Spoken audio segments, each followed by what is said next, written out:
பிள்ளைகளே, கர்த்தருடைய தாசர்களே, ஊழியத்தை செய்யும் பொழுது என்ன செய்யக்கூடாதான்? அசதியாக இருக்கக்கூடாது. ஊழியத்தை செய்யும் போது நம்ம எப்படி இருக்கக்கூடாது? அசதியாக ஊழியம் செய்யக்கூடாது அப்படின்னு சொல்றாரு. அசதியா செஞ்சோம்னா கர்த்தர் அதில் பிரியப்படுவது இல்லை இல்லையா? அசதியா செய்கிறவங்க நிறைய பேரை ஆண்டவர் என்ன செய்யறதில்லை, பிரியப்படுவதே. ஊழியத்தை அசதியா செய்யாதீர்கள் அப்படின்னு சொல்றாரு. அப்படின்னா இன்னொரு வசனத்தை வாசிங்க. எரேமியா 6:17 வாசிங்க. எரேமியா 6:17. நான் உங்கள் மேல் காவலாளரை வைத்து எக்கால சத்தத்துக்கு செவி கொடுங்கள் என்றும் சொன்னேன். அவர்களோ நாங்கள் கேட்க மாட்டோம் என்கிறார்கள். ஆகையால் ஜாதிகளே கேளுங்கள், சபையே அவர்களுக்குள் நடக்கிறதை அறிந்து கொள். பூமியை கேள், இந்த ஜனங்கள் வார்த்தைகளை கேளாமல் இருந்து என் நியாயப்பிரமாணத்துக்கு செவி கொடாமல் அதை நிறுத்தி விடுகிறார்கள். அவர்கள் மேல் நான் அவர்கள் நினைவுகளின் பலனாகிய தீங்கை வர பண்ணுவேன். அவங்க எப்படி இருக்கிறாங்க? அவங்களுக்காக சொல்லும்போது சொன்னாரு, இஸ்ரேல் ஜனங்களை மேய்க்கிறதற்காக நடத்துகிறதற்காக அந்த ஊழியக்காரன் அந்த இஸ்ரேல் ஜனங்களுடைய பாடுகளை, வேதனைகளை, வியாதிகளை யார் சமக்கணுமா? யார் சமக்கணும்? ஆசாரியர் சமக்கணும். நீங்க ஆசாரியார் தேவியா அழைக்கப்பட்டிருக்கிறோம். நம்ம தான் சமக்கணும். ஒருத்தருக்கு உடம்பு சரியில்லை அப்படின்னு சொன்னா நம்ம தான் போய் என்ன செய்யணும்? அவங்களுக்காக நிற்கணும். உங்க கஷ்டத்தை மாட்டிக்கிட்டாங்கன்னா நிற்கணும். ஏன் சொன்னாங்க? உங்களுக்கு எல்லாருக்கும் அந்த கஷ்டங்கள் வரத்தான் செய்யணும். அது ஒரு தேக்கமாக இருந்தா எங்களுக்கு சொன்ன உடனே நாங்கள் உடனே வருவோம். காரணம் ஏன் நாங்கள் அங்கே நிற்கிறோம் அப்படின்னா, இல்லாத குற்றத்தை, செய்யாத குற்றத்தை செஞ்சாங்க. ஒரு ஊழியக்காரங்க அவ்வளோ அபாண்டமான பழியை போட்டு எவ்வளோ பெரிய காரியத்தை அவங்க செஞ்சிருக்கிறாங்க. ஆனால் ஐயா போய் இன்னும் அவங்க என்ன செய்யறாங்க? இவங்க ஒரு குழுவாக இருக்கிறதுனால என்ன செய்யறாங்க? உடனடியாக போய் அங்கே நிற்கிறாங்க. இவங்களுக்கு அந்த பயம் இருக்காது. இவங்க நம்மளை தூக்கி உள்ள போகணும். ஏன்னா இவங்க ஒரு ஐக்கியத்தில் இருக்கிறாங்க. இவங்க ஒரு ஸ்ட்ராங்கான ஒரு காலத்தில் இவங்க அவளை லேசா தூக்கி உள்ள வைக்க முடியாது. இவங்க போய் அங்கே கேட்கும் போது அவன் பதில் சொல்லி ஆகணும். எதற்காக அவங்களை தூக்கி வச்சிருக்கிறீங்க அப்படின்னு கேட்கணும். எதற்காக இந்த ஆலயத்தை கூட்டுறீங்க? எதற்காக இந்த ஆலயத்தை எரிக்கிறீங்க? கேட்கறதுக்கு அதிகாரம் இருக்கிறது. இல்லைன்னா அவங்க தெருவில் உட்காந்துருவாங்க. ஆமே, எங்க தலைவர் உட்காந்துருவாங்க. ஏன்னா எந்த இடமா இருந்தாலும் பார்க்க மாட்டேன், உட்காந்துருவாங்க. ஏன் சொன்னேன்னா, வேணும் டைம் நீங்க ஐக்கியம் உங்களுக்கு வேணும். ஐக்கியம் இல்லைன்னா ஒன்றும் செய்ய முடியாது. ஒன்று கூடுனா தான் செயல்பட முடியும். ஒன்று கூடினா ஜெபிப்போம், சாத்தானை ஒன்று கூடனா தான் நிற்க முடியும். எல்லாரும் நிற்க முடியாது. நம்ம எல்லாரும் ஒன்று சேர்ந்து இருப்போம். அந்த ஐக்கியத்தில் சேர்ந்து கொள்ளுங்கள். உங்களுக்கு ஒரு காலமாக இருக்கும். எந்த ஒரு காரியம் வராதுன்னு நினைக்காதங்க, வந்துடும். நினைச்சு பார்த்துருப்பாரா அந்த பாஸ்டர் இந்த மாதிரி ஒரு பெரிய ஒரு அவலட்சணமான ஒரு பழியை நம்ம மேல போடுவாங்கன்னு சொல்லியிருப்பாங்க. நினைச்சு பார்த்திருப்பாரா? அவர் வெளியே வரும்போது எவ்வளவு வெக்கமா இருந்திருக்கும்ல. ஆனாலும் எல்லாத்தையும் இயேசு கிறிஸ்துவுக்காக சகிக்கிறவர்களாக இருக்கிறோம். நாமே நல்ல சகித்துக்கிட்டே இருக்கக்கூடாது. இனிமே நம்ம சகித்து கொண்டே இருக்கக்கூடாது. எடுத்து நின்று அவங்களுக்கு எடுத்து நின்று போராடுவதா இருக்கணும். ஜெயம் எடுக்கிறவனா இருக்கணும். கர்த்தரும் கூட இருக்கிறார். எல்லாத்தையும் செய்ய முடிப்பார். ஆமே நல்ல. மூன்றாவது காரியத்தை நான் சொல்லிவிட்டு முடிகிறேன். ஊழியக்காரர்கள் போதகராக இருக்கிறோம். நாங்கள் விரிவாக ஒரு காரியத்தை சொல்ல முடியல, அதனால சீக்கிரமா நான் முடிக்கிறேன். போதகர்களாக இருக்கிறோம். எடுத்து வாசிங்க. மத்தேயு எழுதின சுவிசேஷம் 28ஆம் அதிகாரம் 20வது வசனம். எல்லாரும் நான் உங்களுக்கு கட்டளையிட்ட யாவையும் அவர்கள் கைக்கொள்ளும்படி அவர்களுக்கு உபதேசம் பண்ணுங்கள். இதோ உலகத்தின் முடிவு பரியந்தும் சகல நாட்களிலும் உங்களுடனே கூட இருக்கிறேன் என்றார். உங்களுடனே கூட உங்க கூட நான் இருக்கிறேன். ஆமென். ஹல்லேலூயா. ஆராதனை ஊழியக்காரங்க ஊழியக்காரர்கள் பயந்துருவாங்க. ஊழியக்காரன் காரியம் இருக்கிறாங்க பார்த்தீங்களா, ஊழியக்காரமாக இருக்காங்க பார்த்தீங்களா, அவங்க பயப்பட மாட்டாங்க, போய் நிற்பாங்க. அவை எதிர்த்து இருக்கிறாங்க. அவங்களுக்கு எப்படி அந்த தைரியம் வருது அப்படின்னு தெரியல. நிறைய இடத்துல பார்த்துருக்கேன். ஊழியக்காரர் போய் அமைதியாக பேசிட்டு இருப்பாரு. என்ன நீங்க அமைதியாக பேசிட்டு இருக்கீங்க, வெளியே வெளியே அப்படின்னு சொல்லிட்டு ஒரு மீட்டிங் நடந்துட்டு இருக்குது. அதில் போய் மாஸ்டர் பிடிச்சி இழுத்து அவன் அடிக்கிறதுக்கு போறாங்க. யாருடா நீங்க விட்டது அப்படின்னு சொல்லிடுறாங்க. பெண்களெல்லாம் ஆயிடுச்சு, கழுத்தை பிடிச்சி வெளியே தள்ளி கொண்டு விட்டுருக்காங்க. உங்களுக்கு அதிகாரம் கொடுத்தது யாரா உள்ள வர சொல்லி, நீ எங்களை கேட்கறதுக்கு உனக்கு என்ன அதிகாரம் இருக்குன்னு சொன்னாங்க. அப்படி இருக்கணும். நமக்கு அந்த மாதிரியான நல்ல ஊழியக்காரிகளை கொடுத்துருக்கிறதுக்காக கருத்துக்கு நன்றியோடு சொல்றப்போம். பயப்படாத, நீங்க அவங்களை தொட முடியாது, எங்களை தொட்டுருவான், அடிச்சிருவான். உங்களை உழைச்சி லேச தொட முடியாது, தொட்டா அவங்களுக்கு உள்ள போயிருக்கணும். அதனால கொஞ்சம் அவங்களுக்கு பயம் இருக்கும். அதனால நீங்க அந்த அதை வச்சுக்கிட்டே என்ன செய்யலாம், நீங்க என்னன்னாலும் செய்யலாம். அவன் நல்ல இல்லையா, கர்த்தருடைய பிள்ளைகளா இருக்கிறாமோ, உங்களுக்கு எனக்கு என்ன கொடுத்துட்டாரு, அதிகாரம் கொடுத்துட்டாரு. அப்ப நம்ம எல்லாம் என்ன செய்யணும், போய் ஊழியத்தை செய்யணும் இல்லையா. நம்ம தான் போய் ஊழியம் செய்யணும். இந்த ஊழியம் செய்யும் போது பிரச்சனைகள் வரும். பிரச்சனைகளை நம்ம சந்திக்கிறதுக்கு நம்ம கூட நம்ம பாசமா சப்போர்ட்டா இருக்கிறாங்க. இல்லையா இல்லையா. என்னுடைய ஊழியத்தில் வந்திருப்பது நான் எப்பவுமே பேசவே மாட்டேன், ரொம்ப யார்கிட்டையும் பேச மாட்டேன், ரொம்ப அமைதியான ஒரு ஆள். அப்படி இருக்கும்போது நிறைய வந்தவுடனே எல்லாம் நிறைய பேர் நீ உள்ள ஆர்எஸ்எஸ்காரங்களாம் அங்கே இருந்தீங்க, கழுத்து பிடிச்சி வெளியே தருவதுக்கு நான் ஒரு அப்படி எனக்கு முதல்ல ஒரு விசுவாசியாக வந்து மாட்டான். அந்த அப்படி என்ன செஞ்சிருவான்னா, என்னை அடிக்கிறதுக்கோ பாசமாக அடிக்கிறதுக்கோ வந்தாங்கன்னா கட்டி எடுத்துட்டு போயிடுவான். கோழியாக போயிட்டு இருந்துருவான். வெற்றி ஒளி கொடுத்துருவோம் அத்தனை பேரையும். இந்த கத்தியை நான் இந்த வந்ததுனால போட்டிருக்கிறேன், இப்போ மறுபடியும் இந்த கத்தியை எடுக்க வைக்காத அப்படின்னு சொல்லுவாங்க. அப்படி நமக்கு ஒரு சப்போர்ட்டா வச்சிருந்தாரு. அவன் இல்லைன்னா எப்பவும் போயிருக்கணும். அப்போ இதுக்கெல்லாம் பார்த்தீங்கன்னா அந்த பாசமாக போய் ரொம்ப போராடுவாங்க, பயப்படவே மாட்டாங்க, போய் நிற்பாங்க. கர்த்தர் அவங்களுக்கு அந்த பலத்தை கொடுத்துருக்காரு. ஆசிரமாவுக்கு அந்த பலத்தை கொடுத்துருக்கிறார். ஆமே அல்லேலூயா. அதனால பாருங்க, நீங்க போய் நிற்கிறதுக்கு முன்னாடி அவங்க நீங்க சோர்ந்து போய் உட்கார்ந்துருக்கும் போது உங்களை பலப்படுத்துட்டு அவங்க இந்த மாதிரி ஆயிடுச்சே அப்படின்னு சொல்லிட்டு பாரு, என்னங்க இதெல்லாம் ஒரு பெருசா இதே நீங்க இதெல்லாம் நமக்கு வர வேண்டியது அவசியமாச்சு. அவர் சொல்லியிருக்காரு, நீங்க இது போய் சோர்ந்துட்டீங்க அப்படின்னு சொல்லி உங்களை பலப்படுத்துகிறது பாசமாக. ஆமே அல்லேலூயா அல்லேலூயா. ஏன்னா எப்படியோ அவங்களுக்கு ஆண்டவர் அந்த பலத்தை கொடுத்துறாரு. கர்த்தருடைய ஊழியக்காரராக இருக்கிறதா இன்றைக்கு நிறைய காரியங்கள் உங்க மத்தியில பேசணும்னு நினைச்சேன், நிறைய காரியங்கள் பேச முடியாது. நான் முடிக்க போறேன். ஒரு வசனத்தை வாசிக்க, 1 தீமோத்தேயு புஸ்தகம் 4ஆம் அதிகாரம் 11ஆம் வசனத்தை வாசிக்க. இவைகளை நீ கட்டளையிட்டு போதித்துக் கொண்டிரு. இவைகளை நீ கட்டளையிட்டு போதித்துக் கொண்டிரு. உன் இளமையை குறித்து ஒருவனை உன்னை அசட்டை பண்ணாதபடி உன் வார்த்தைகளோ நடத்தையிலும் அன்பிலும் ஆவியிலும் விசுவாசத்திலும் கற்பிலும் விசுவாசிகளுக்கு மாதிரியாயிரு. நான் வருமளவும் புத்தி சொல்லுகிறதிலும் உபதேசம் பண்ணுகிறதிலும் ஜாக்கிரதையாயிரு. போதும், ஜாக்கிரதையாக இருக்க சொல்றாரு ஆண்டவர். உபதேசம் பண்ணுகிறதுல ரொம்ப ஞானம் உள்ளவர்களாக அதுதான் சொல்றாரு ஆண்டவர். சொல்றாரு, அறிவிலையும் ஞானத்திலும் இருக்கணும், அப்படி வச்சு பெற்றுக்கொள்ளணும். அப்போ உங்களை இளம் ஊழியக்காரங்களாம் இல்லை, இப்போ இளம் ஊழியக்காரங்க தான் விட்டுருந்தாங்க. வயசான ஊழியக்காரங்களை தான் பிடிச்சிக்கிட்டு நிறைய காரியங்கள் செய்யறாங்க. நிறைய அவங்க மேல குற்றத்தை சொல்றாங்க, நிறைய குற்றத்தை வேணும்னே சொல்றாங்க. அதனால நம்ம என்ன இருக்கணுமா, என்ன செய்யணும், எப்படி இருக்கணுமா ரொம்ப ஜாக்கிரதையா இருக்கணும். சத்தியத்தை நீங்க பேசும்போது ஆசிரியர் சாம்சுசரையா செல்லப்பட ஒருத்தர் உட்கார்ந்து இருந்தாரு. ஆசிரியா கூடயே இருக்கிறது. ஆசிரியா எப்போ பாஸ்டர்ஸ் மீட்டிங் போட்டாங்கன்னா எங்களுக்கு சொல்றாரு, உங்க மனைவி இல்லாம எனக்கு எங்க போகக்கூடாது, நீ விசுவாசிகளை சந்திக்க போகக்கூடாது, மனைவியை கூப்பிடாம நீ யார் வீட்டுக்கு போகக்கூடாது சொல்லுவாங்க.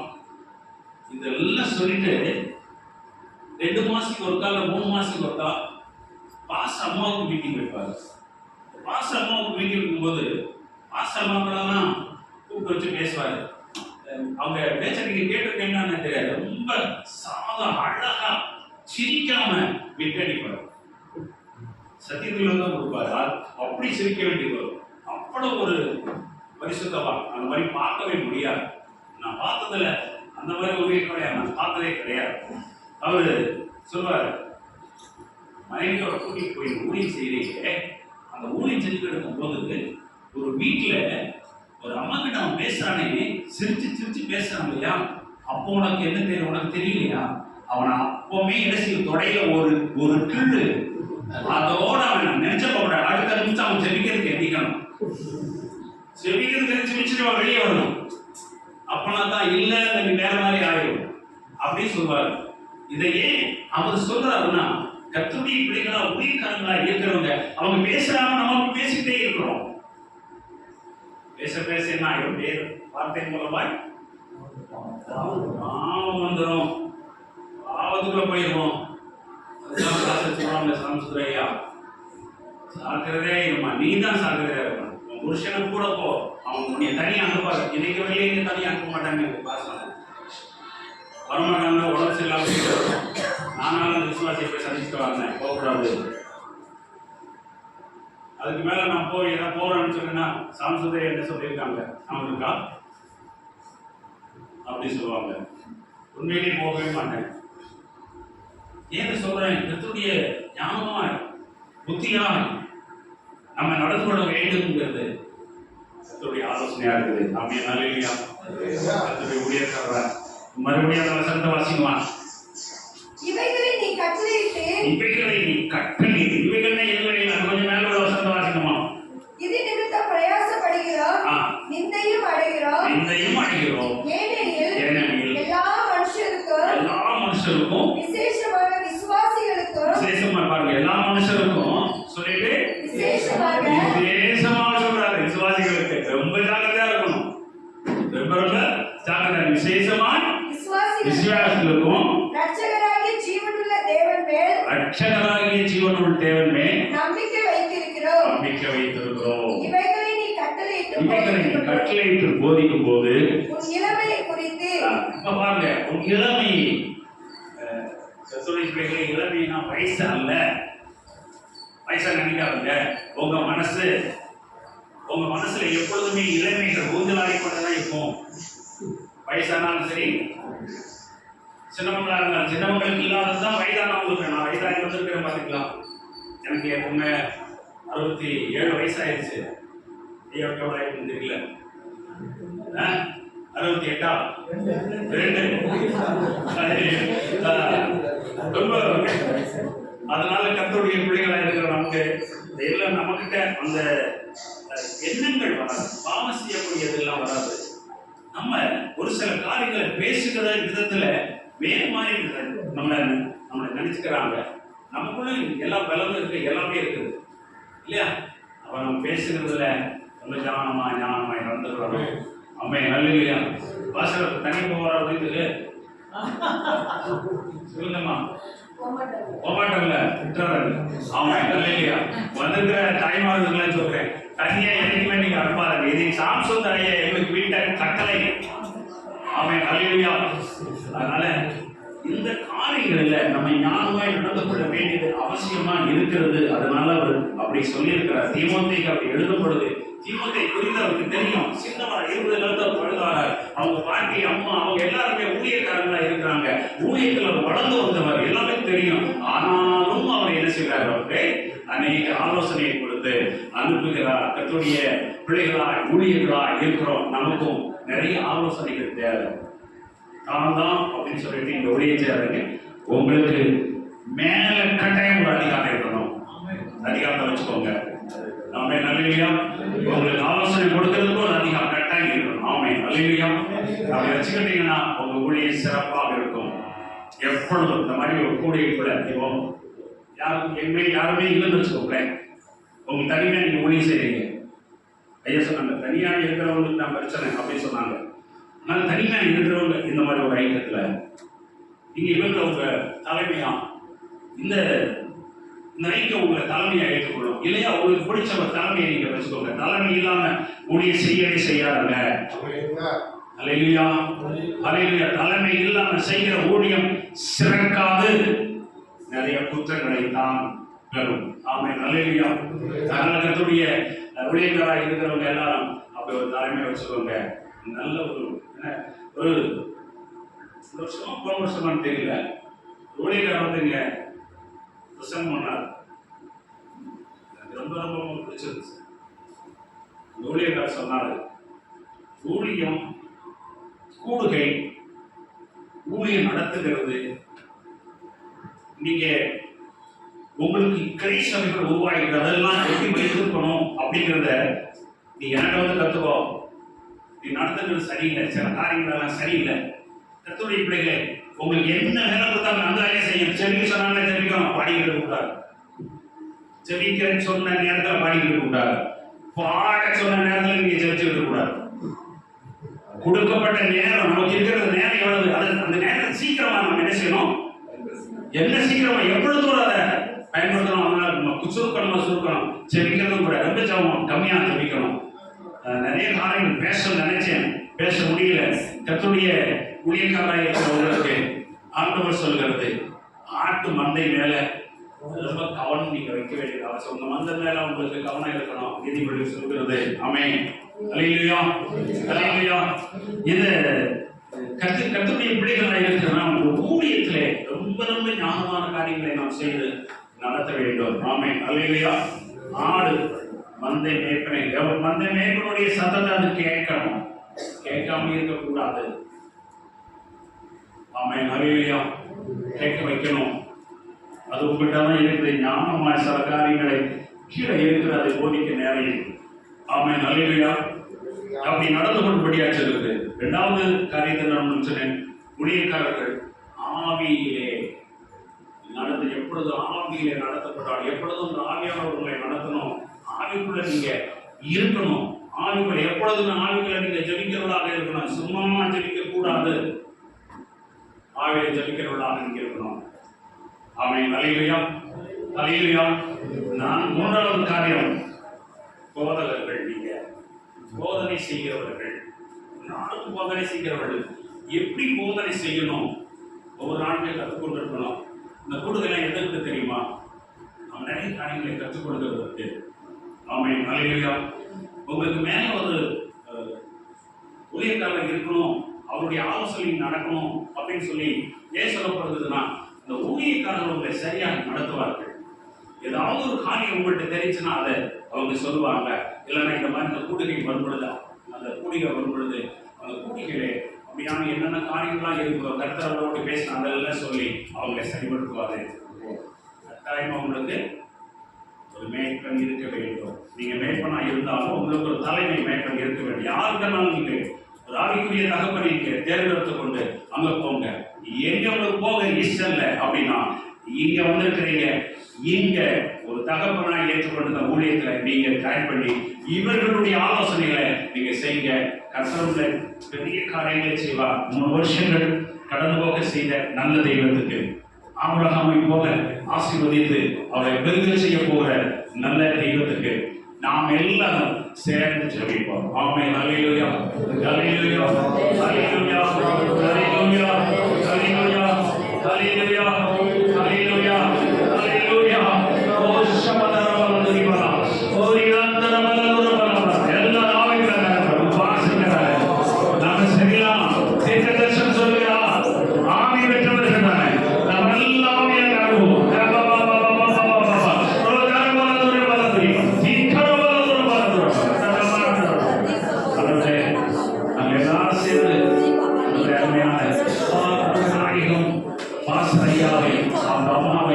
அந்த பிள்ளைகள் நாங்கள் ஆசீர்வதிக்கிறோம்.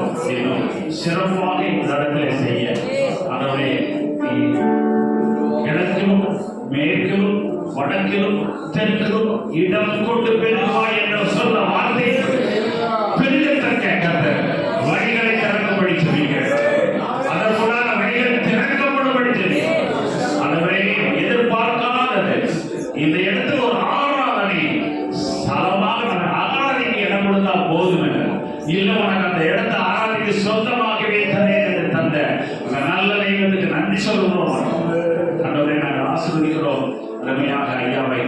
அந்த ஊழியர்கள் இன்னும் சிறக்கவும் பெருகவும் நீர் கொடுத்த அந்த வார்த்தைகள் ஆண்டவரே எங்களை ஆண்டவரை பலப்படுத்தவும் ஆண்டவரை கிருபையாக எண்ணுகிறதற்காக நன்றி. ஆண்டவரே ஆத்மாக்களை கண்டால் ஞானமாய் நடத்த எங்களுக்கு அந்த கிருபையை தாங்க. அநேகர்கள் விட்டு போயிட்டாங்கப்பா, குடும்பமாக போயிருக்காங்கப்பா. எங்களிடத்தில் என்ன குறைகள் இருக்கிறது என்று சொல்லினார்கள். அவர்களை குறை சொல்ல இல்லை ஆண்டவரே, எங்களை குறை சொல்ல எங்கள் குறைகளை பார்த்து அதில் எங்களை சரி செய்து கொள்ள கர்த்தர் கிருபை செய்யப்பா. இதை நாங்கள் ஒருத்தர் இழக்கக்கூடாதுப்பா. ஒரு ஆத்மா எங்களை விட்டு போகக்கூடாது, எங்களை விட்டு போகக்கூடாது. நாங்கள் தான் அவர்களுக்கு மேய்ப்பனாக இருக்கணும், நாங்கள் தான் அவர்களுக்கு போதகராக இருக்கணும், நாங்கள் தான் அவர்களுக்கு தலைவராக இருக்கணும், தகவலாக இருக்கணும். தகவல் சொல்லுகிறபடியே கேட்டு நடக்கிற பிள்ளைகளாக அவர்களை எங்களுக்கு கொடுத்ததுக்காக நன்றி. ஆசீர்வாதம் காத்துக்கொள்ளும் ஆண்டவரே. சுதந்திரமானவரே பெருகப்படும் செய்யும், பெருகப்படும் செய்கிறேன் ஆண்டவரே. உன்னை ஆசீர்வதித்து பெருகவே பெருகப்படுவேன் என்று சொன்னேன் ஆண்டவரே. நீ இந்த ஐயாய் உங்க குடும்பத்தை உங்க சபையை அப்படி ஆசீர்வாதத்தை பெருக செய்யும்படி உடைய அன்பு கருத்தில் ஒப்புக்கொள். ஆசீர்வாதத்தை காத்துக்கொள். இயேசுவின் நாமத்தில் ஜெபிக்கிறோம் நல்ல பிதாவே. ஆமென்.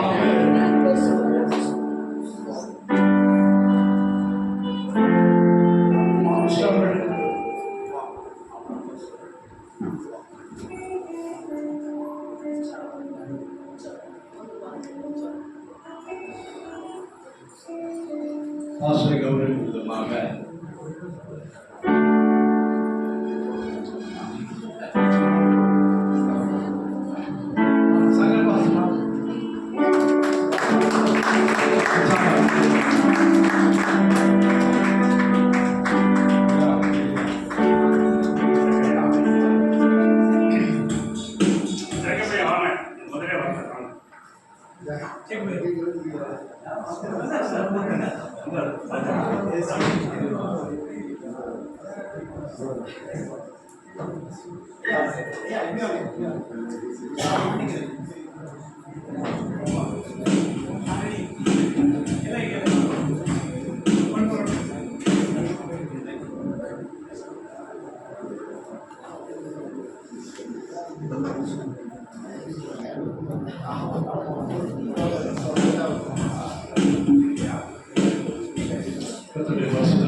ஆசீர்வாதமாக இருக்கும் என்று நம்புகிறேன். கர்த்தருக்கு ஸ்தோத்திரம். எல்லாரும் எழுந்திருந்து கேட்டதான வார்த்தைகளுக்கு நம்ம ஒப்புக்கொள்வோம். ஹல்லேலூயா, ஹல்லேலூயா, ஹல்லேலூயா.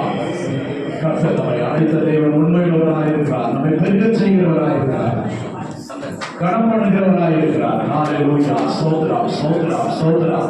ஆபிரகாமின் தேவன், ஈசாக்கின் தேவன், யாக்கோபின் தேவன் அதே வாக்குத்தத்தங்களோட ஆசீர்வாதங்களோட நம்மை ஆசீர்வதித்து பெருக பண்ண போகிறார். ஹல்லேலூயா, ஹல்லேலூயா, ஹல்லேலூயா, ஹல்லேலூயா. இப்பொழுது நாம் ஒரு பாடலை பாடுவோம். அப்பொழுது கர்த்தருக்கு என்று காணிக்கை செலுத்துவோம். ஹல்லேலூயா. ஏசப்பா நான் வருகிறேன் கலிலே